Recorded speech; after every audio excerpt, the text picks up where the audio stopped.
You're sitting there, maybe sipping your morning tea, and you feel that familiar tightness in your chest. Or perhaps your head's just a little fuzzy, like the world's pressing in a bit too hard. It's that quiet nudge your body gives you sometimes, isn't it? That moment when you wonder if your blood pressure's acting up again, creeping into your day without much warning. It's completely understandable to feel a little uneasy about it. After all, it's not something you can see or grab hold of, yet it's there, affecting how you feel and what you can do. That's why I'm so glad we're having this chat today, because high blood pressure doesn't have to be this mysterious force we just live with, hoping it sorts itself out. It's something we can actually take charge of, naturally, without always reaching for a pill bottle.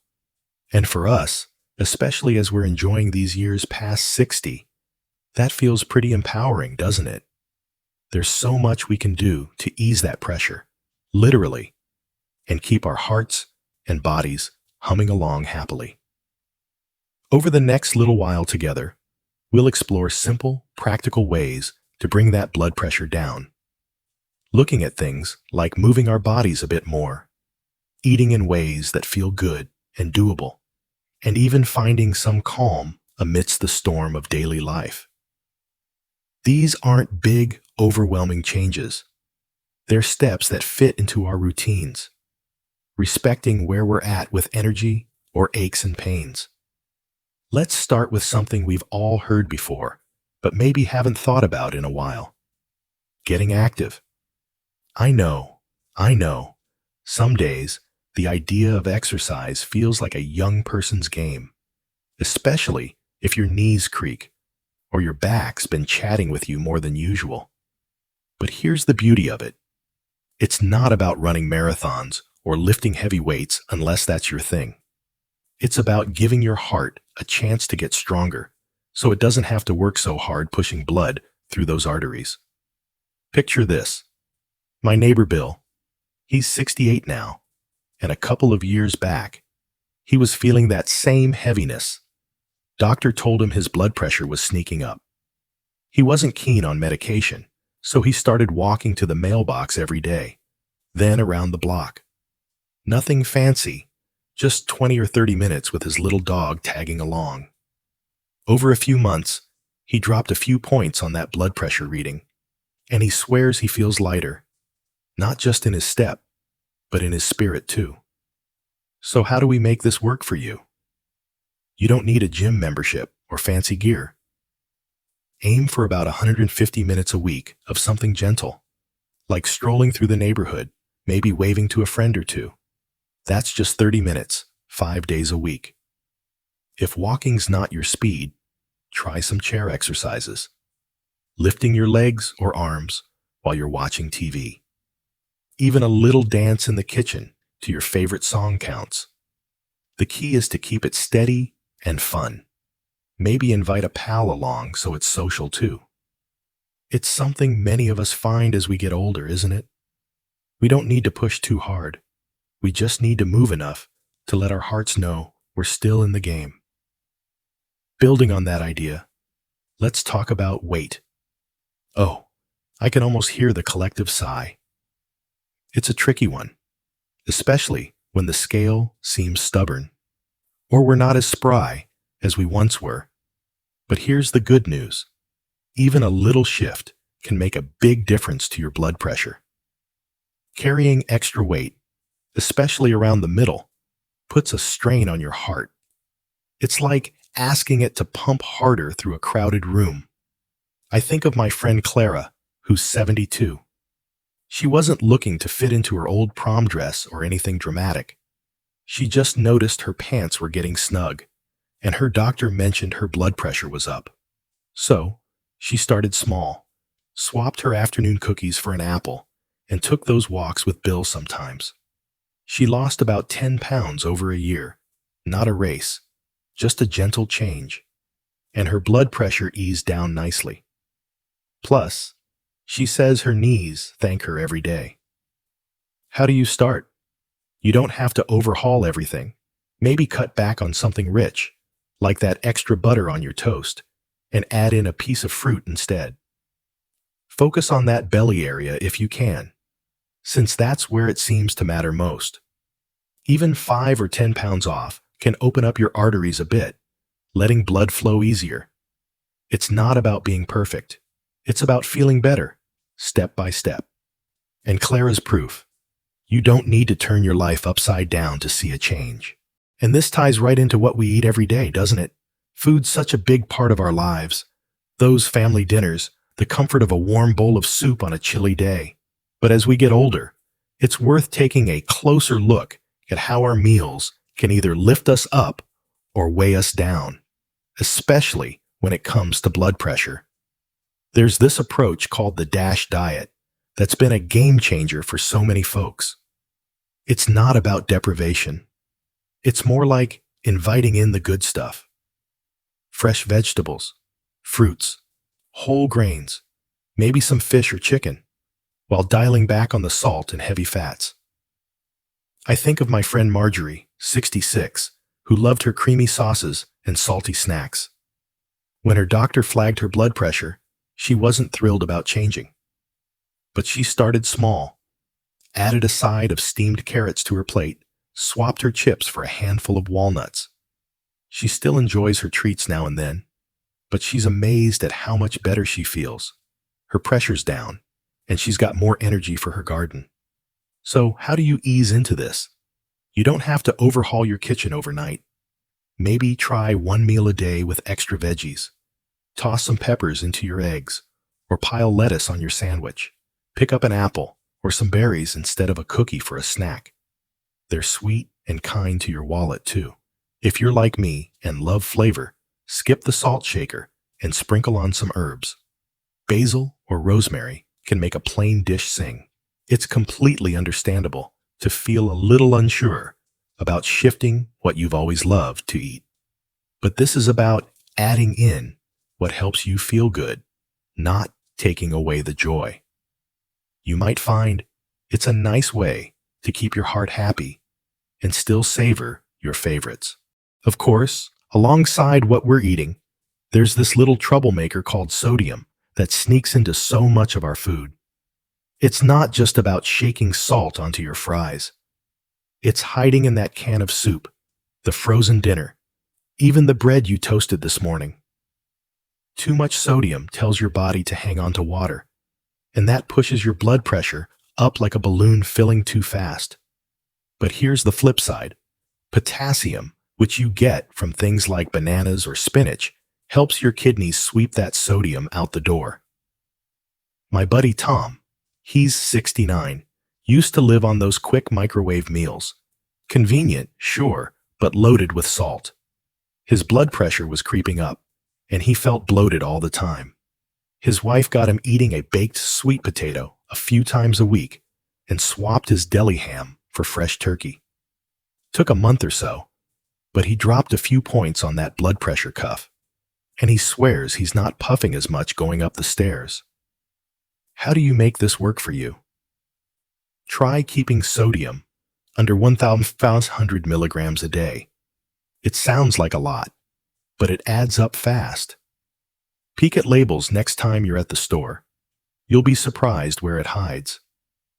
Go for fresh or frozen veggies over canned ones when you can. Less salt, same taste. And lean into potassium-rich bites. Maybe a handful of raisins or a slice of melon. It's not about banning everything. It's just tweaking a bit so your body's not fighting an uphill battle. Does that ring a bell? That moment when you realize you can still enjoy food without overdoing it? Another thing that creeps up on us is stress. You know how it is.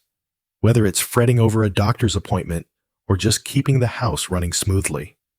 Stress hits us with hormones like cortisol that make your heart race and your blood vessels tighten up, pushing that pressure higher. But we've got ways to soften that blow naturally. Take my neighbor Helen, 63. She's a worrier by nature. Her blood pressure spiked every time she got worked up about her daughter's latest drama. Then she started this little habit, sitting on her porch for 10 minutes, breathing slow and deep, just watching the birds. She says it's like letting the steam out of a pressure cooker, and her readings settled down enough that she feels more in control. How do you weave this into your day? You don't need fancy classes or equipment. Next time you're feeling that tension, try breathing in for 4 counts, out for 6, just a quiet minute while the coffee brews. Or sit somewhere cozy and picture a calm spot, like that beach you visited years ago. It's okay if your mind wanders. Just nudge it back gently. Many of us find that life piles on a bit more as we go, don't we? Giving yourself that tiny break can lighten the load on your heart and your spirit too. And this connects so closely to something we often overlook: how we're sleeping. You know those nights when you're tossing and turning? Or maybe you wake up feeling like you never really rested? It's more than just annoying. It can nudge your blood pressure up too. When sleep's off, your body's hormones get out of whack and your nerves stay on edge, making your heart work harder. I think of my old friend Doris, 71. She used to stay up late watching TV, then wonder why she felt so draggy. Her blood pressure was creeping higher, and her doctor asked about her sleep. She started winding down earlier, dimmed the lights, sipped some chamomile tea, and aimed for a solid 7 hours. Took a few weeks, but she felt calmer, and her readings dropped a bit. She laughs now, saying she's finally giving her body the break it's been asking for. So, how do you nudge your sleep into a better spot? It's not about perfection. Start by setting a little routine. Maybe turn off the TV an hour before bed and pick up a book, or just sit quietly with your thoughts. Keep your room cool and dark. Those little blackout curtains from the dollar store work wonders. If you're stiff or sore, a soft stretch before bed might help you settle in. You're certainly not alone if you've noticed sleep gets trickier with age, right? Even an extra half hour of good rest can make your heart feel lighter, and that's worth it. Building on that idea, what we drink matters too, especially things like alcohol and caffeine. A glass of wine with dinner or that afternoon coffee can feel like old friends, but too much of either can push your blood pressure up. Alcohol makes your vessels tighten over time, and caffeine can give your heart a jolt it doesn't need. My pal Frank, 68, loved his evening beers, 2 or 3 while watching the game. His doctor pointed out his blood pressure was climbing, so he cut back to 1, maybe 2 on weekends. He swapped in some herbal tea, grumbled about it at first, but now he's hooked on peppermint. His pressure's steadied, and he's sleeping better too, which ties right back to what we were just saying. How do you ease into this? If you enjoy a drink, try keeping it to 1 a day or less, and sip it slow. For coffee, maybe switch that second cup to decaf or a green tea, which has a gentler lift. It's not about giving up everything you love. It's just dialing it back so your body's not revving too hard. Does that sound familiar? That tug between habit and feeling better? Small shifts here can keep you enjoying life without that extra strain. And this brings us to one last big one: smoking. I know, it's a tough topic. Maybe you quit years ago, or maybe it's still a comfort on rough days. But lighting up, even just a little, bangs up your blood vessels, making them stiff and narrow. And that's a straight path to higher pressure. Even being around smoke can do it. My cousin Lou, 64, smoked for decades. Said it was his stress relief. When his doctor showed him his blood pressure numbers, he decided to try quitting again. Took a few tries, but he leaned on nicotine gum and walks with his dog. A year later, he's breathing easier, and his pressure's down. He says it's like his whole body's thanking him. How do you tackle this if it's still part of your life? Start small. Cut back by 1 cigarette a day, or swap a smoke break for a quick stretch. Talk to your doctor about patches or support if you need it. There's no shame in getting a hand. It's a big step, but every puff you skip is a gift to your heart. So, as we've been chatting about, these little adjustments, moving a bit, eating smarter, calming down, sleeping well, tweaking drinks, and kicking smoke, really can add up to feeling more in charge of your health, can't they? You don't have to do it all at once. Pick one thing, give it a go, and be kind to yourself along the way. Every little bit counts, and that's what matters. I'd love to hear what you think. Any tricks you've tried or questions you've got? Drop them in the comments below. It's so great sharing this with you all. If this chat's been helpful, give it a little like. It lets me know you're enjoying it. And subscribe if you want more talks like this about living well past 60. Take good care, and here's to making every day a little brighter.